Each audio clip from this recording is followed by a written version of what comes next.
भागवत जी के परिचय के विषय में कहते हैं, वेद व्यास जी ने श्रीमद् भागवत जी को भागवतम नाम से संबोधित किया, शुकदेव जी ने चक्रे शाश्वत संहिता नाम से संबोधित किया, सूत जी ने उत्तम श्लोक चरितम और ऋषियों ने इसे परमहंसी संहिता कहा, जिसका हम आज श्रवण कर रहे हैं। बोले श्री भागवत भगवान की जय। बंधुओं, सूत जी ने अपने गुरु जी का ध्यान करके आरंभ किया ये वृत्तांत सुनाना। अवसर है अनमोल, काम कुछ ऐसा कर जा, पाकर गुरु से ज्ञान यार मरने से पहले मर जा। अपने घट में बैठ नहीं किसी के घर जा, राम नाम का सुमिरण करके भवसागर से तर जा।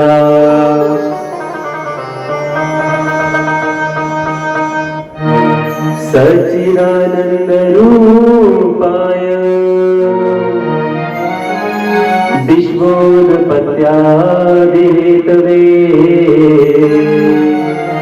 तापत्रय विनाशाय श्री कृष्णाय वयं नमः। भगवान श्री कृष्ण जी के सच्चिदानंद स्वरूप का ध्यान करते हुए, जो कि विश्व की उत्पत्ति, पालन और विनाश का कारण है, उनका ध्यान करते हुए, उनको नमस्कार करते हुए सूत जी ने आरंभ किया। कहते हैं, यम प्रव्रजंत मनु पेतम पेत कृत्यम द्वैपायनो विरह कातर आजुहाव पुत्रेति तन्मयतया तर्वोऽभिनेदु स्तं सर्वभूत हृदयं मनुमानतोऽस्मि। कहते हैं, जो कथा जिसका वर्णन किया जा रहा है और जो इस कथा को आगे जिनके द्वारा मुझे ये कथा मिली, उस कथा के जो वाचक हैं, जब वो छोटी आयु के थे, जिनका जन्म हुआ, जन्म लेते ही वो इतने विरक्त हो गए कि जंगल की तरफ जाने लगे। उनके पिताजी पीछे चिल्ला रहे हैं, पुकार रहे हैं, हाँ पुत्र कहाँ जा रहे हो?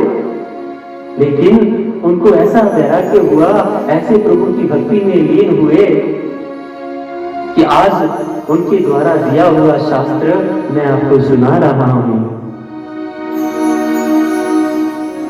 और कहते हैं, और ये कथा इतनी महत्वपूर्ण है कि ये जब शुकदेव जी ने परीक्षित जी को कथा सुनाई तो देवता स्वर्ग से अमृत लेके आए।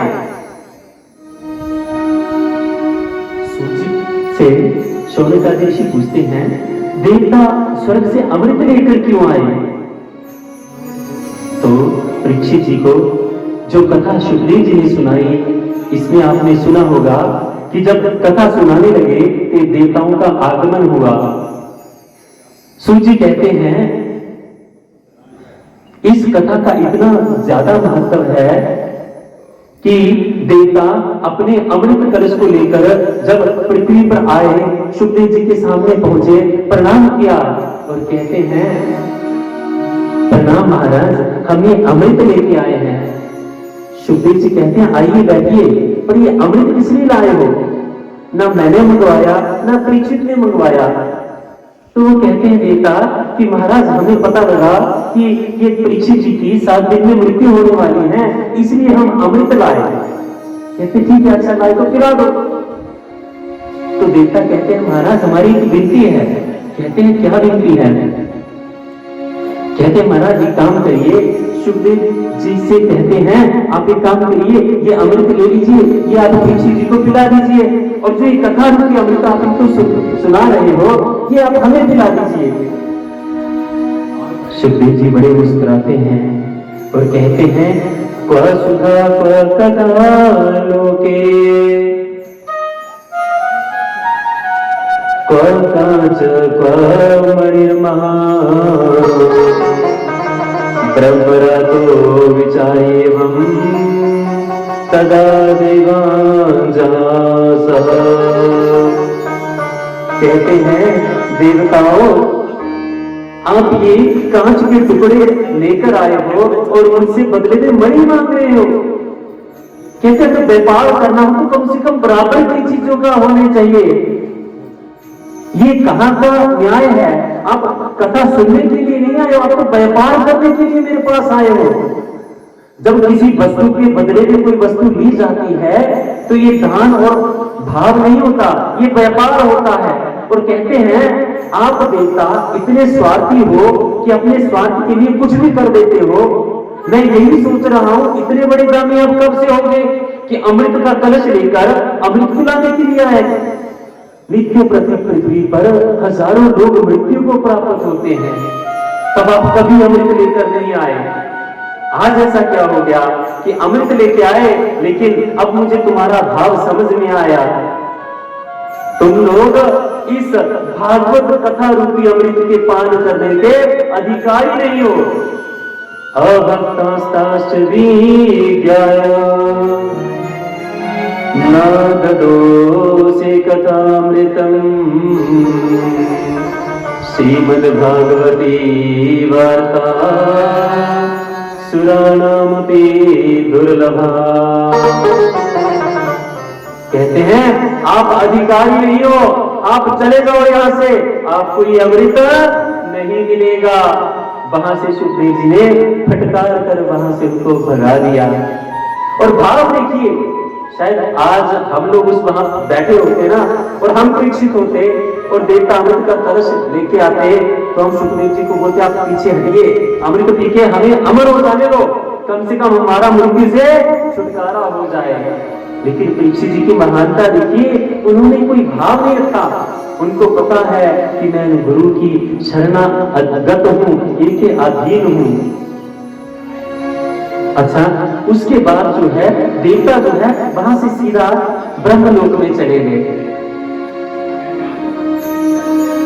तो सूत जी से शौनकादिशी ने पूछा, महाराज ऐसा क्या है इस कथा रूपी अमृत में, और स्वर्ग के देवता नीचे धरती पे क्यों आए? वो वहां भी तो अमृत पान कर सकते थे। तो क्या कहते हैं, स्वर्गे सत्ते च कैलाशे वैकुंठे नाश्यतम रसः। बंधुओं, ये जो भागवत कथा रूपी अमृत है ना वैकुंठ में है, ना स्वर्ग में है, ना कैलाश में है, ये मृत्यु लोक में हम सब मानवों के लिए हमारे ऋषि मुनियों ने हमारे लिए संजो कर रखा है। बोलो बंके हरि लाल की जय। और कथा रूपी अमृत का इतना बड़ा प्रभाव है बंधुओं। एक इस कथा के लिए जब भगवान श्री राम जी अपना धाम छोड़कर साकेत धाम जाने लगे तो सभी तैयार होकर श्री राम जी के पीछे खड़े कि हम भी जाएंगे, हम भी जाएंगे। उधर हनुमान जी आराम से बैठे हैं, भगवान का नाम संकीर्तन कर रहे हैं। बंधुओं, श्री राम जी ने पुकारा हनुमान जी को। हनुमान जी कहते प्रभु आज्ञा कीजिए। कहते दूर क्यों बैठे हैं, पास में आओ। कहते हाँ जी प्रभु आज्ञा कीजिए। तुरंत चरणों में आके बैठे। कहते हैं हनुमान जी हम अपने धाम को जा रहे हैं, चलो तुम भी हमारे साथ चलो। कहते प्रभु ठीक है मैं चलता हूं, तो मुझे बताइए क्या वहां पर ये कथा में सुनने को मिलेगा? भगवान जी कहते हैं हनुमान जी वहां पे ये कथा रूपी अमृत नहीं है, ना ही तो वहां पे कथावाचक है। वहां पे कथा अमृत कहां है, यहाँ पे नहीं होगा। हनुमान जी कहते हैं प्रभु जी फिर आप जाइए, हम नहीं जाएंगे। श्री राम जी कहते हैं हनुमान जी पर वहां आप हमसे तो मिलोगे ना, हमारे दर्शन कर सकते हो। हनुमान जी कहते हैं प्रभु जी आप तो मेरी रोम रोम में बसे हो, आपको तो जब चाहूं अपने सीने में, अपने अंग अंग में, रोम रोम में देख सकता हूं। लेकिन अगर वैकुंठ में भी, साकेत में भी ये कथा रूपी अमृत नहीं है तो मैं वहां नहीं जाऊंगा। हनुमान जी ने उस साकेत में जाने से मना कर दिया।